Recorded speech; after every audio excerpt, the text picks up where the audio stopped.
Hey guys, it is Christina here. I hope you are having the best day ever.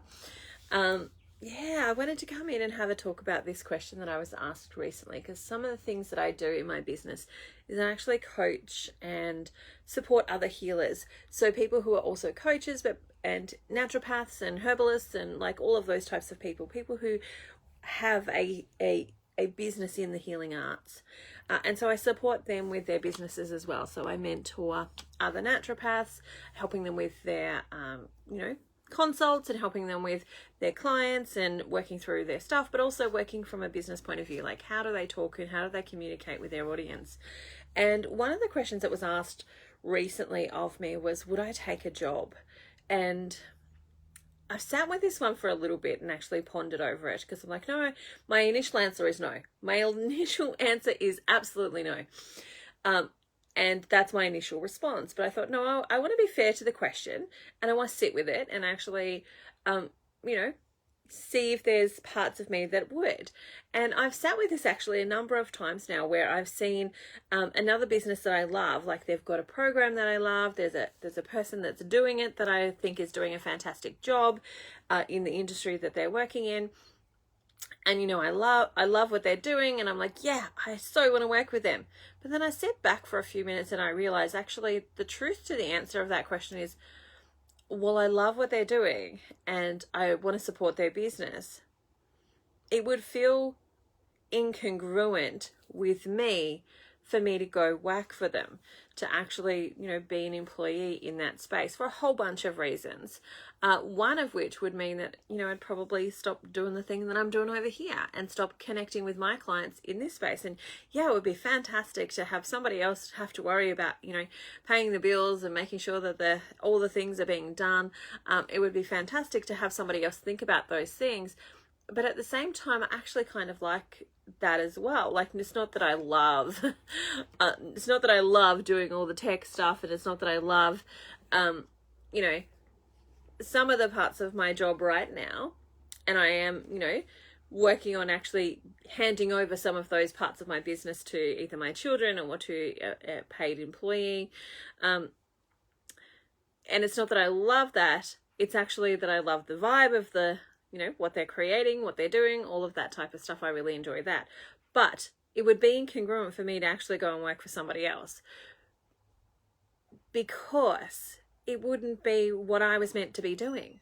It wouldn't be doing what I was meant to be doing. It wouldn't be that I was actually fulfilling the purpose that I feel that I've been given. It wouldn't be that I would be, walking out the things that I have been called to walk out in my life.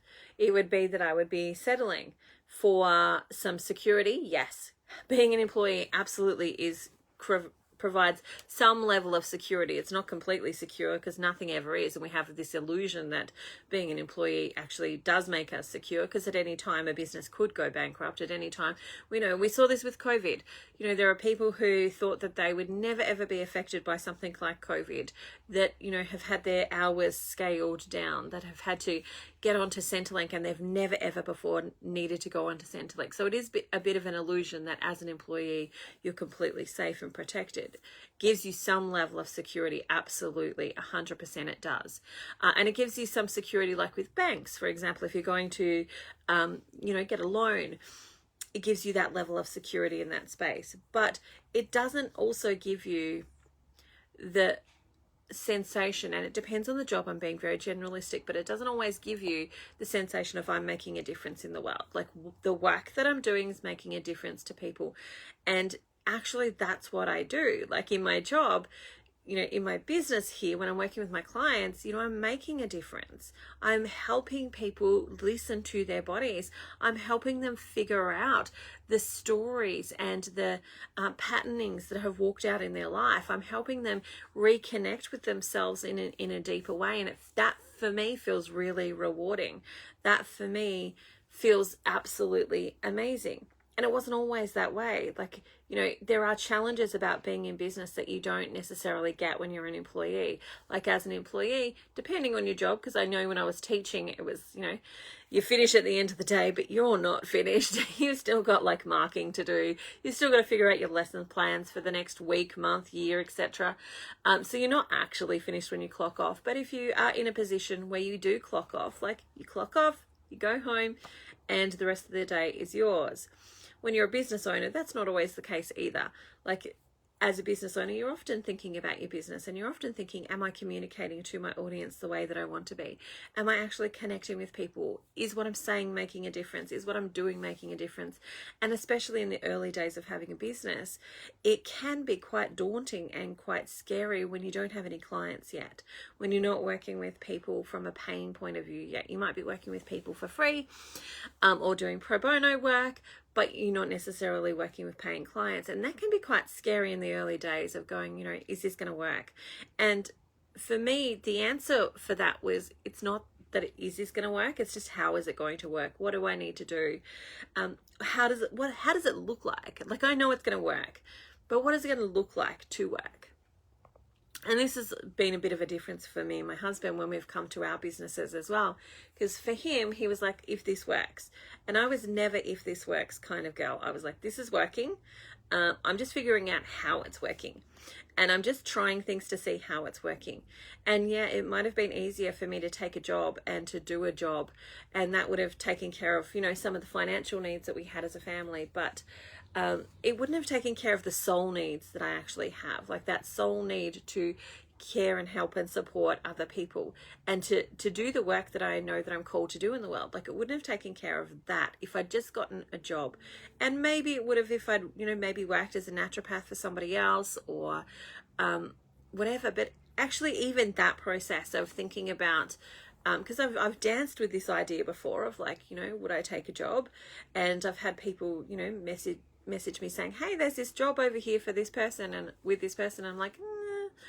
And it's the moment for me really is that I've spent so long cultivating the way that I do things, cultivating like how I listen to my clients, you know, how I use herbs, how I use food. Like, I've spent so long cultivating that I don't know that I could easily just slot into somebody else's model.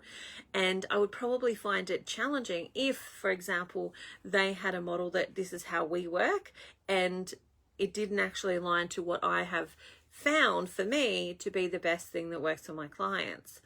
And so that would be something that would be challenging as well, where I would have to compromise myself in the sense of actually stepping into a job, like compromising how I work with my clients, compromising my message, because of course there are some, you know, places as well where you're not allowed to talk about particular things. And, you know, you've been around me long enough, if you've done any of my courses, there's really not a lot of bars held. Like, you know, we talk about everything. We talk about everything that we need to talk about.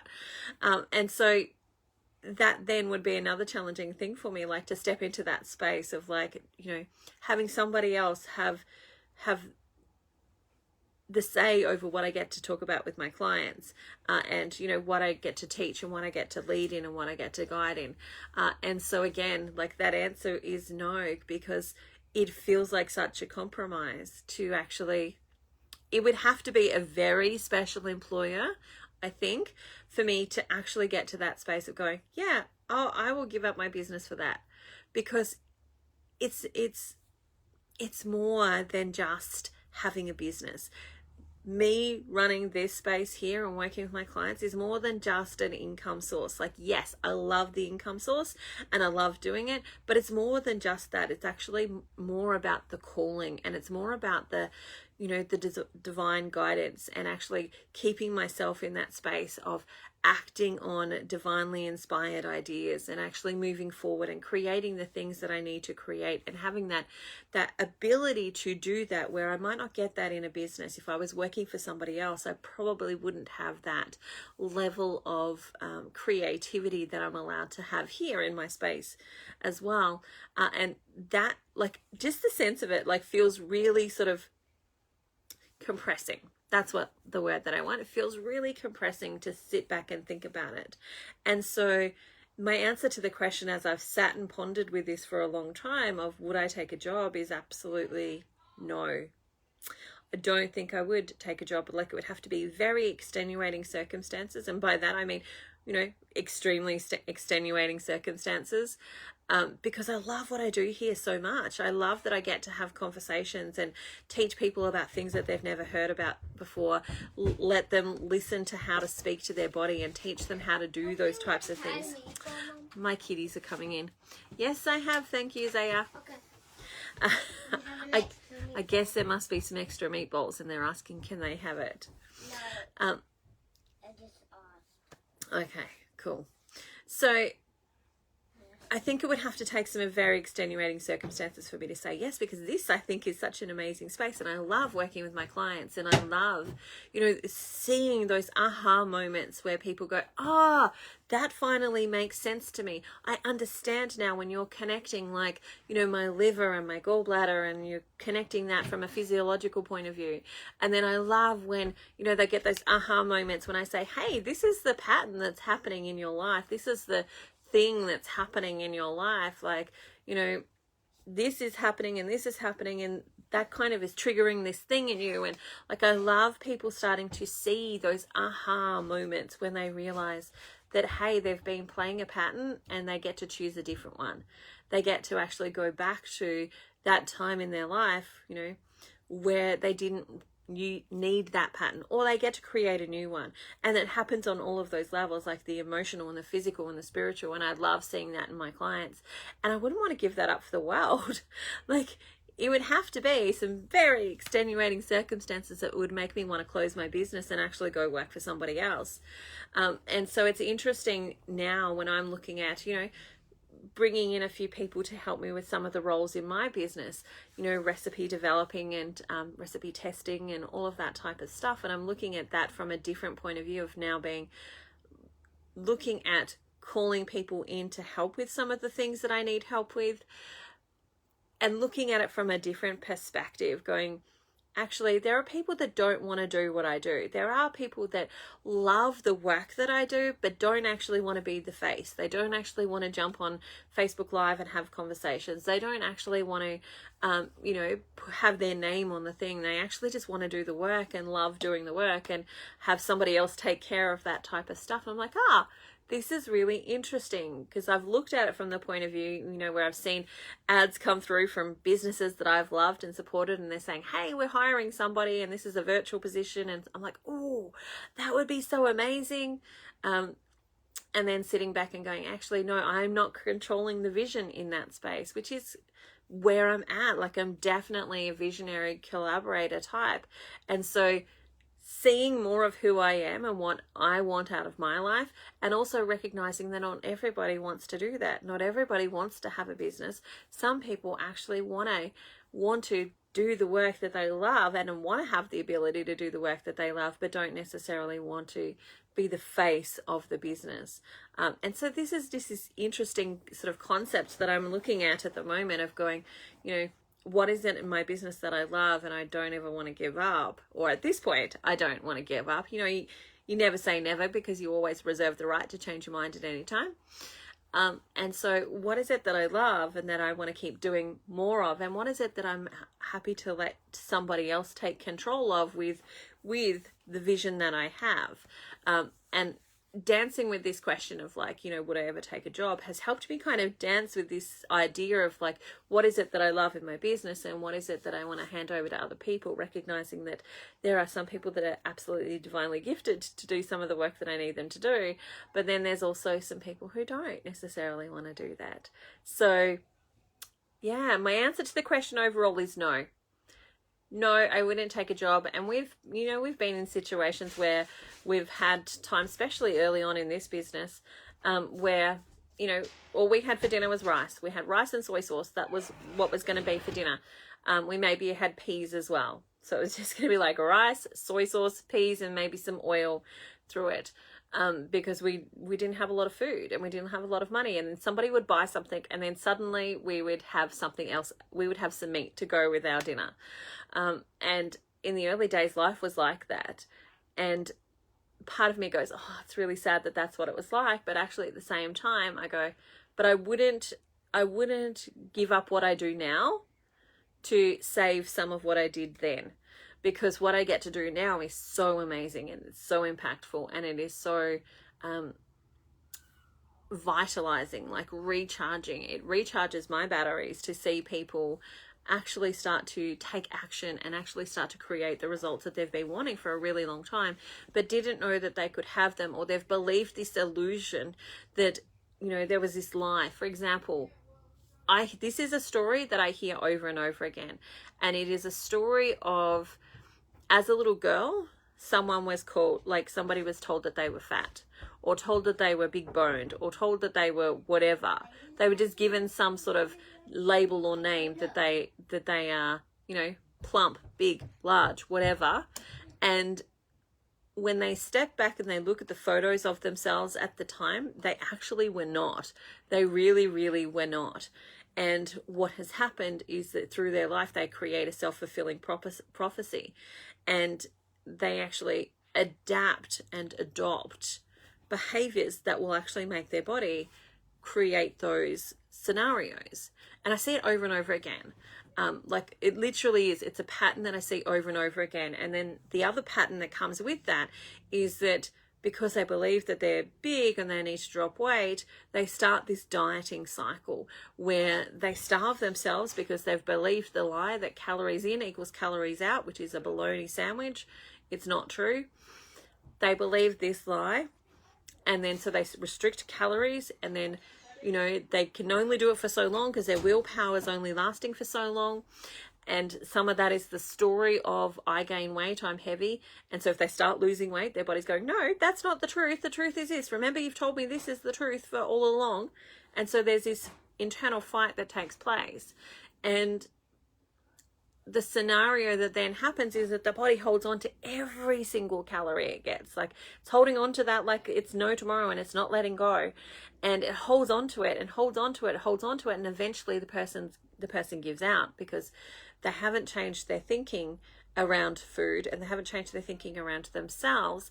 And so they let go of the diet, and then they eat probably a binge on the other side where they eat a lot more food than they were. And this body is still holding on to every single calorie. Now it's got a whole lot more to hold on to. And then they're like, oh my God, I'm a failure, because now not only did I not lose weight, or did I lose a little bit, I've now gained heaps more. And so they start the failure cycle and the failure story and the failure pattern that goes on. So then they go on another diet. The same thing happens, but even worse, because the body is being trained every single time that it has to hold on to that calorie even more, because that's the lie that it has been sold, that calories in equals calories out.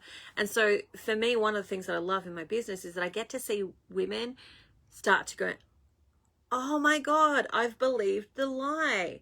I believed the lie as if it was true. The illusion was that I was this, and I believed that to be the truth. So then I created that in my life. And then seeing those aha moments makes all of the stuff that at the very early stages of my business, all of the challenges, all the times where I was like moving money to be able to pay for this thing, and then moving it back so that we had money to pay for that thing.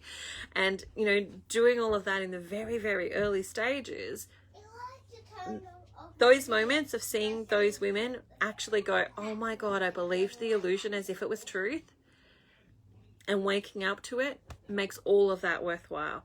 And so while it would have been easy to take a job, well, it would have been easy to maybe just not even bother, actually my soul would have been crushed if I didn't do it. My soul would have been crushed in that, because I wasn't being truthful to myself. I wouldn't have been truthful to myself. I wouldn't have followed my heart's journey to get to this place now where I'm at, and, you know, creating a life that I absolutely love to live, and seeing all of this amazing stuff that I get to see now when I'm working with my clients. So answer to my question is no. I might have been tempted, but my answer would still be no, because on reflection, and even then, I knew that this was always going to work, because I knew that this was my heart's calling, that this was what I was designed to do. This is what I was being called in to do. And so I thoroughly love doing it. I wouldn't take a job if you paid me lots of money. It would be probably lots and lots of money you would have to pay me. But even then I would still be going, that doesn't feel right. It feels like I'm giving up on the calling that I've been given. So I want to ask you that question. Is there some things in your life where you know you've been called to, but maybe you're not yet stepping into? And is it time to start stepping into them? The answer might be yes, the answer might be no. There is no right answer. The answer is whatever you believe it to be. But is there some things that are going to be probably a little bit challenging in the beginning that you're missing out on, or not stepping into, or not being congruent with yourself around? Is it time to start doing them? If you need a coaching session to go through this, let me know. I'm happy to do that. But just dance with the question. Just dance with it. Get in your journal. Write it out. Is there some stuff that you're not doing that you know you're being called to do? All right, that's it for me today. I hope you have an amazing day. If you are wanting to join me for the wellness upgrade, totally come do that. It will put your business in a whole new space because as you clear and fix your body, you'll also make the channel for what you need to do and the inspired ideas come more clearly. Bye for now. Have an amazing day. I'll catch you next time.